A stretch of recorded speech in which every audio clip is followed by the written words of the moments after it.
ఆయన కెరియర్లో top 10 films ఉంటే ఫస్ట్ 3లో ఉండాలనుకుంటున్నాను సార్ నేను. ఓకే. ఇప్పటికి జదీగుడు అతను ఎలా చెప్పుకుంటామో ఈ సినిమా తర్వాత ఈ సినిమా కూడా చెప్పుకోవాలి. అలా చెప్పుకుంటారా చెప్పుకోవాలా? చెప్పుకోవాలి, చెప్పుకుంటారు కూడా. అది అనేది ఇప్పుడు చెప్పుకోవాలకి చెప్పుకుంటారికి చెప్పుకోవాలి, చెప్పుకుంటారు కూడా.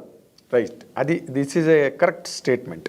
ఎందుకంటే ఇప్పుడు మీ కథ నమ్మి ఒక చిరంజీవి గారు లాంటి అతిపెద్ద స్టార్ చాలా పెద్ద క్యాన్వాస్ చేసే సినిమా సార్. అవునా? అవుట్ ఆఫ్ బాక్స్లో బడ్జెట్స్ కానీ సెటప్స్ కానీ ఇవన్నీ కూడా. సో డెఫినెట్గా సెట్ పెద్ద రేంజ్లో ఉంటుంది. అవునా? సెట్ వర్క్స్ ఎక్కువ అండి దీనికి. అంటే ఒక కొత్త వరల్డ్ క్రియేట్ చేస్తున్నాం. ఓకే. ఆ వరల్డ్ అనేది లైక్ మనకి డిస్నీ ఫిలిమ్స్లో ఎలా ఉంటుందో అలాంటి ఒక వరల్డ్స్. ఓకే. ఆడియన్స్ డెఫినెట్గా థ్రిల్ ఇస్తుంది అది వేరే వరల్డ్లోకి వెళ్ళినట్టు. అవును, అవును. బడ్జెట్స్ కూడా ఆ రేంజ్లోనే పేరుతాయి. డెఫినెట్గా మరి వేరే వరల్డ్కి వెళ్ళినప్పుడు బడ్జెట్ అవుతుంది కదండి. కదా. అది అంటే ఆడియన్స్ ఎంజాయ్ చేయడం అంటూ మొదలెడితే ఇంకా ప్రతి బిట్టు ఎంజాయ్ చేస్తారు డెఫినెట్గా. ఏదో ఒక బ్లాక్ బాగుందిరా, లేకపోతే ఫస్ట్ హాఫ్లో బాగుంది, సెకండ్ హాఫ్ బ్లాక్ బాగుంది అని అనుకుంటే అది వేరే.